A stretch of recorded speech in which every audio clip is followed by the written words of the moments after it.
so happy that you're here. Thank you so much for joining me. If we have not met, my name is Rebecca. And if we have, thank you for coming back to hang out with me. So today is Saturday and we have been busy this morning working on some house projects, but it is time for me to take a break and I am gonna sit down right here and just hang out with my new planner. This is the Sterling Ink Common Planner that I'm gonna be using as a journal, and it doesn't officially start until 2023, but it does have a December monthly. So I am gonna decorate it. I'm gonna show you how I do that, how I prep my journal. And while I'm doing that, I just wanna share with you some of my thoughts about journaling, how I got started, what I'm gonna use to journal in 2023, and a few tips that I have for you in case you wanna start journaling in 2023 as well. Okay, so let's get started. Okay, so let me start off by saying that I do believe that journaling is a very personal practice. There's no right or wrong way to do it, and you do not need to journal in order to have a wonderful, fulfilled life. But after making journaling a habit and doing it consistently for 3 years, I have definitely found some value in it, and I would like to share that experience with you. But before I do so, let me just quickly let you know what I'm going to be using to decorate my monthly in my journal. And I am subscribed to the Sterling Ink full kit. I use the transparent matte stickers. So my whole kit comes with clear stickers. I prefer that because it doesn't bulk up my planner, and these stickers are so beautiful and perfectly made that when you lay them on your planner, it looks like they came on the page. So for me, my go-to is the transparent matte. So I'm going to be using the December kit, and I am going to be decorating. Make sure that it's book 1. I do have a full unboxing of this planner if you haven't seen it yet, so you can just get a feel of what it looks like on the inside. So it is a 2-part book. I'm going to start obviously with part 1. I had heard about the benefits of journaling, and it always felt like something I could never do. I had tried it a few times with no luck, and honestly, the only thing that journaling had given me is a sense of failing at something that I saw so many people be successful at. Do you remember November 2020? Yeah, I think we all do, and we had been under lockdown and living through the COVID-19 pandemic, and I will go on the limb here and say we were all struggling in different ways. I was struggling with depression and anxiety, and I figured if this wasn't the right time to give journaling another shot, I don't know when. But I made myself a promise, and I promised myself that I would not impose any rules on myself with journaling. And that is what I have done. I write how I want to, what I want to, when I want to. So fast forward to today. And journaling is a daily practice that I have found immense value in. And I wake up every morning looking forward to spending some time alone with my journal. So based on my experience, I do believe that journaling is a necessary habit. And the first reason why I believe journaling is necessary is because it allows us to have a safe place to pour out our thoughts and emotions. Now, this can feel very vulnerable and risky at times, so we need to make sure that if we use a notebook to journal, we live in an environment where we trust that the people around us will respect our privacy. Now, I leave my journal on my desk and on my night table, and my husband doesn't read it and my kiddos don't read it. They respect my privacy and they also value the practice of journaling. So before I had a journal, I would share all my thoughts and emotions with my poor loving husband. And let me be honest, at times, the way that I said things or what I said was just hurtful and impulsive. So, having a journal now allows me to write down what I'm feeling in the moment instead of reacting with, just emotion and word vomiting on my husband and possibly hurting him. So, I do regret the way that I acted before I was able to just lay all my emotions on paper first. So, I do appreciate that now I have a space where I can just write down what I'm feeling, process it on paper, and then come back to it. And we all know that sometimes when we let something sit for a little bit, we see it through a different lens. The second reason why I believe that keeping a journal is beneficial is because it can be a wonderful gift to our loved ones when we're no longer here. I sometimes journal things that I want my kids and my husband to read and know about me when I'm no longer here. So that is just a form of journaling that I do. It is very intentional. I did lose my mom when I was very young. So that experience in my life just makes me see journaling differently.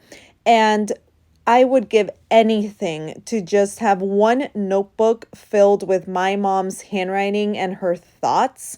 I think that that would be something priceless that I would cherish forever. So I do journal sometimes with that in mind, and having that mindset just really adds an extra layer of value to my journaling. The third reason why I think keeping a journal can be beneficial is because a journal can be a wonderful way to document our everyday life. I used to believe that the only things worth remembering were the big things in my life, but through journaling, I have found the value in the mundane things. As a homemaker, sometimes I see laundry as a burden because it's never ending. But through journaling my frustrations with the clothes on the floor, yes, you can see how profound my journaling entries are. I have realized a couple of things about our own habits that can definitely benefit my family. So being able to just have that space to journal about the nitty-gritty of every day really adds value to those things. And I am able to see something like laundry not as a burden, but more of as a time to be grateful for the clothes that we have and just the ability to be able to serve my kiddos and my husband through folding their laundry. And last but not least, journaling can be a wonderful creative outlet. I love using stickers and stamps in my journal. Being creative in my journaling and not having it be only pen keeps me coming back to it. I love seeing the stickers come together with my handwriting and documenting our days in that way. And placing stickers for me has always been a very relaxing practice and something that brings me a ton of joy. And every time that I walk away from having a little journaling session, I leave feeling peaceful and calm. Now that I have shared with you the reasons why I think that journaling is such a positive habit to have, let me share with you a couple of things that I have found that have worked for me in order to make journaling a habit and not something that is stressful. Because trust me, I have been there and I have felt the guilt and I have felt the overwhelm that can come with journaling. But journaling can be super easy and doable. Okay, so the first thing is to use a small notebook. So having all that white space to fill out at first can be daunting. So choosing a small notebook that can help you feel accomplished once you filled out that small page can be very rewarding. the more pages that I have filled out in my journal, the more that I love it and I want to keep going and writing more. So a couple of small journals that you can check out are the A6 Stalogy. And recently I have started using the Freely Planned Notebook by Planner Monkey Co. Now, these two notebooks are undated, and that leads me to my second tip, which is to try and start your journaling practice with an undated notebook. Now, I don't know about you, but having dates printed on a page and leaving the page blank makes me twitch. I did try journaling in dated planners and notebooks when I used a wellness planner, but every time I would miss a day, I would beat myself up. So in 2020, I decided I would not journal using a dated format. The only dated version of journaling that I do is in my monthly layouts in my journal. And what I do here is I just write down one highlight of the day or a blessing. And if I don't fill out a box, it's not a big deal because as a whole, the spread does not look empty. And more often than not, I will go back and I will fill out any empty space. So at the end of the month, I do have, the whole month reflected through gratitude and highlights. Another tip and something that is very common is using prompts. Prompts can be a wonderful jumping off point, and there's a plethora of journaling prompts online.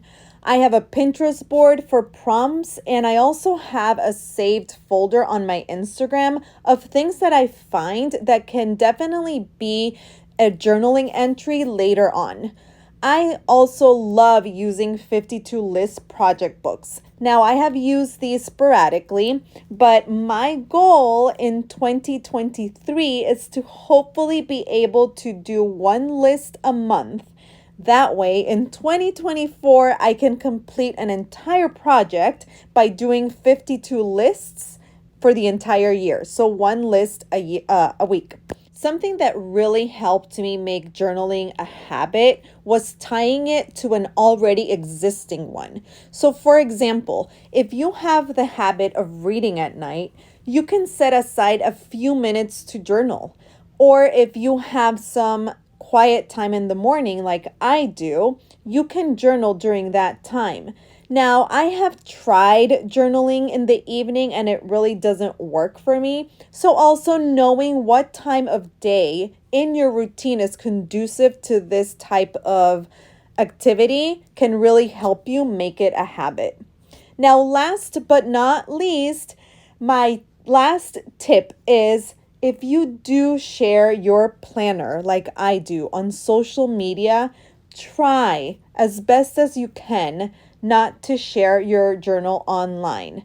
Now, this is a very personal opinion. I do appreciate those people who do share their journals online because I find a lot of inspiration in them. But for me, having a photo with my journal wide open, even if I blur some of it, is very vulnerable and it just takes away from the intimacy that a journal can bring into my life. So I prefer not to share it, even though I sometimes do. I also have found that there are other ways to share your journals and your practice of journaling through posts and videos, but not necessarily through an open book photo. Now I'm going to share with you what planners I'm going to use as journals in 2023 and a little bit about how I'm going to use them so you can have an idea.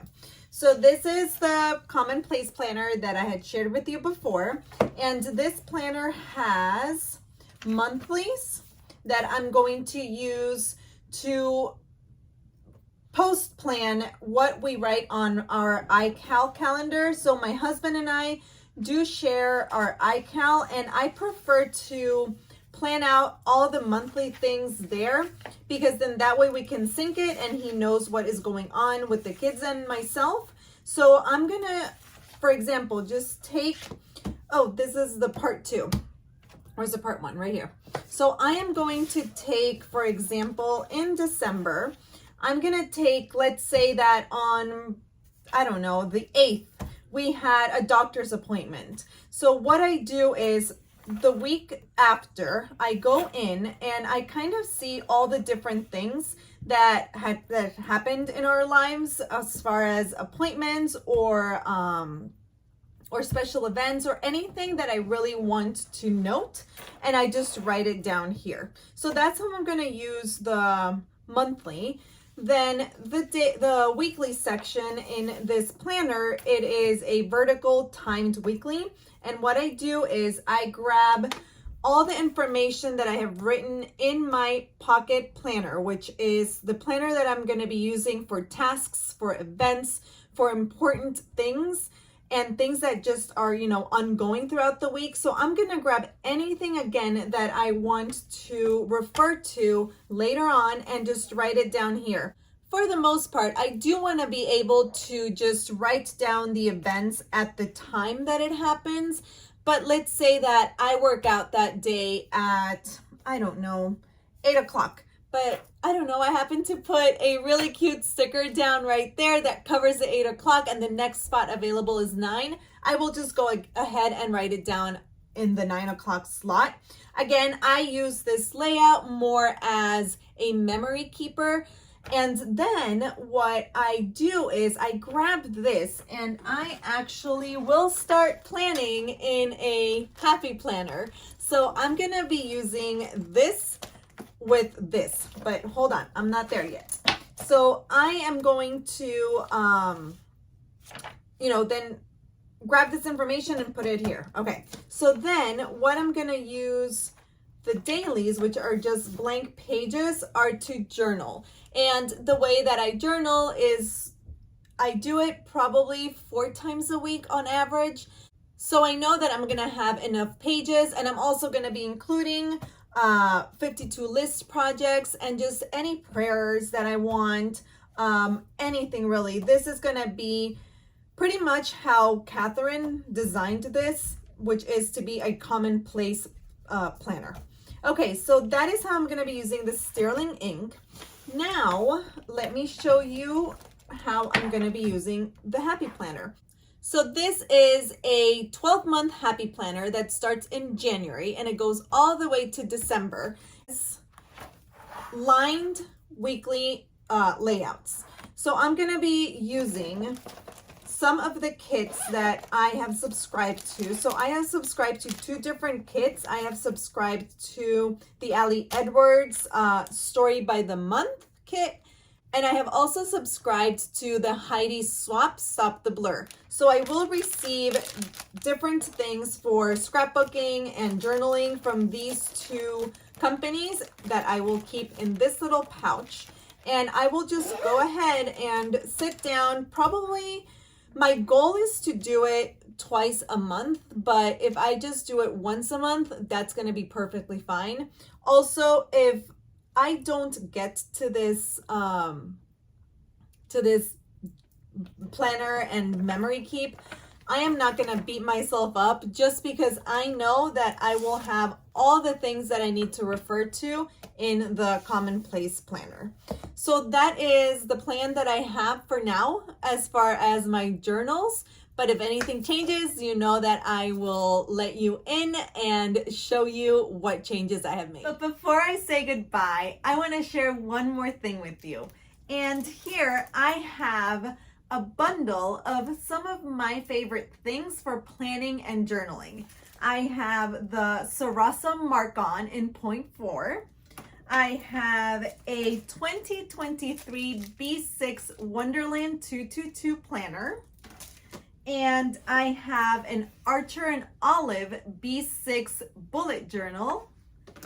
And last but not least, I have a 52 lists projects book for happiness. So I want to gift this to someone here.